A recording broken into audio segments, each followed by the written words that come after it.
I thought second half they showed spirit. I don't think they were spectacular either at Arsenal. I think they adapted their style, which is, I admire Arteta for. You know, he's not hell-bent on, no, this is the way we play and that's it. They surrendered possession today. And what they've done is dug in and counter-attacked. And they've got different ways to play. You know, he's turned the page over now. He knows how to coach. He's an astute coach. Sometimes he knows you need to suck it up. Suck up the pressure and catch him on a counter-attack. Something, I think Ange Postecoglou needs to learn. You need to learn that because there was a 3-goal start. Yes, the Vicario got targeted for the 2 set-piece goals from corners, but they're wide open. They're fullbacks. We said it at the beginning of the show. You release them gaps, they get exploited. And he did with a Saka goal. But we knew that was coming. I think Ange needs to know that's coming as well. And I think he needs to adapt at times. OK, 40 points from 45 Arsenal have now taken.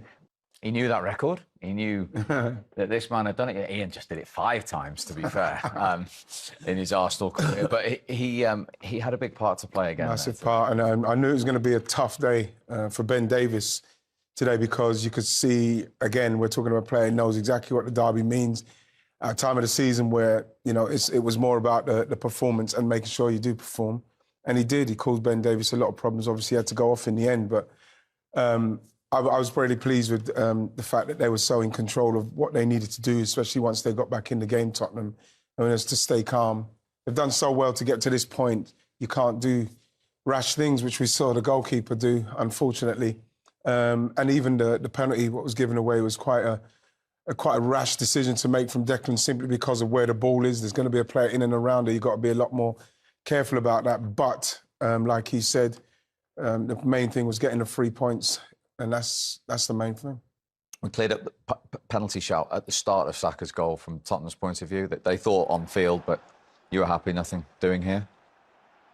I was, yeah. I don't think there was. There was a clip there, but I think it was more Kulusevski leaving his leg there. No, I was happy with that decision. I thought they got that one right. And from then on, Tottenham were in trouble. Yeah, Bukayo makes you listen. His run there, he's going to run offside if he runs in a straight line. But what he does, he pulls himself to the right-hand side, so he still has the momentum going. Not a penalty for me, but I just love the movement of Bukayo Saka. Yeah. When he runs forward, you know, like I say, if he stops and he starts again, he pulls himself to the right. Yeah. So he's still moving forward, the momentum's still forward, and he knows exactly what he wants to do. So does Ben Davies, but it's easier said than done. Stop him coming in on the inside. That's what Ange Postecoglou would have been shouting on the side. Don't let him come on his left side. But once he shifts it, it's a great finish. What is great about that is when you're watching a lot of the strikers now, is the blatant nature in which they just go forward. They're not looking on the line. The margins are so tight. They know with the offsides it can be like fractions. And he's right, because he had to continue his momentum going forward. But what you've got to do is, once you can see the forward in front of you there, Steve, you tried to go forward, but you've got to run forward, but you've got to do a move so you stay level with this guy, you know? And that's what he done. And he done it very subtly, so you could see it. He's running, then he does that, and then he starts doing that. And those are the little things that I'd like to see forwards doing more. They're not doing enough for me to stay on side when they are offside, when the margins are so small. Interesting. I think the hardest thing he has done there is the first touch. Yeah, beautiful. Normally, every single player would try to control the ball with their right foot, but he put the his lefty, so he find a way to control that ball, put it on the ground. That's the most difficult, because you can see the ball coming, the ball is about to bounce, and he controlled that ball so well, then everything becomes easier. He opened his body, go as if he's going on the right, block his run, come back his left, and finish. And that's what I'm saying. Bukayo today, he's one of the best winger in this league, maybe in Europe. So you cannot give him that space. You knew how good he is, what he can bring into his team, which is Arsenal. You cannot leave him alone. When you allow him to have a lot of space, he would definitely punish you, and that's what he has done today. And they punish every team from set piece. 2 corners again today. Yeah. Tottenham knew it was coming. They couldn't deal with it. They couldn't deal with it. The balls in, Steve, I've got to give them, were amazing. But when you look at them at the back there, no one protecting Vicario, because I think when you look where this header is, if he's got some protection, he might be able to go out. Not with that one there, but he might be able to get himself in a position where he can maybe get close to the front post. But with this one, when you see where they're coming from, where the header ends up from Kai Havertz, I think the goalkeeper's got to move from there and go and punch it. He's a yard out.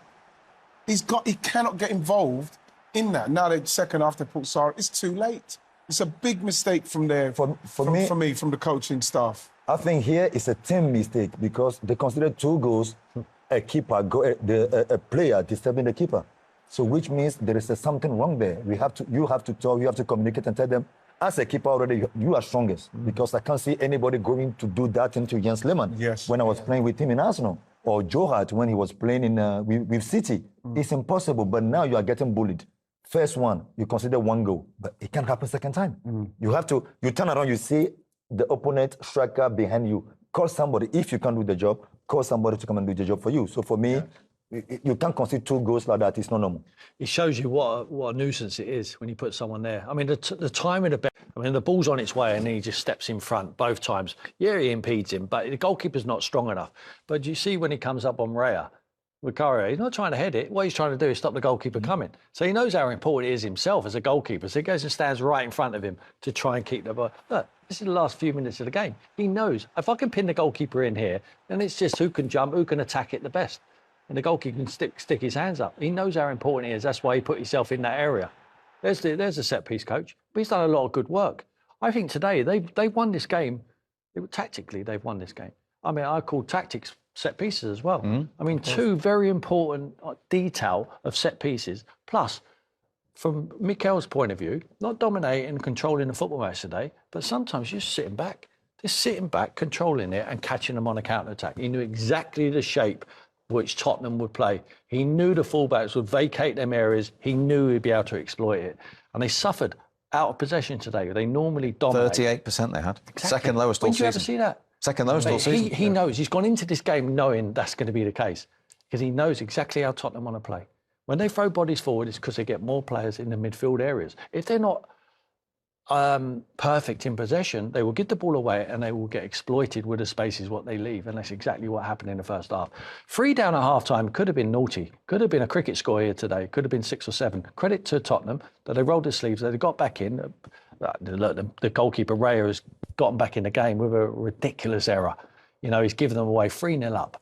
You know, in a game of that magnitude, and you go and try and chip that ball into midfield, which is a nothing pass, gives it to Romero, he puts it in the goal. All of a sudden, the crowd are up, and now it's a different football match. It was.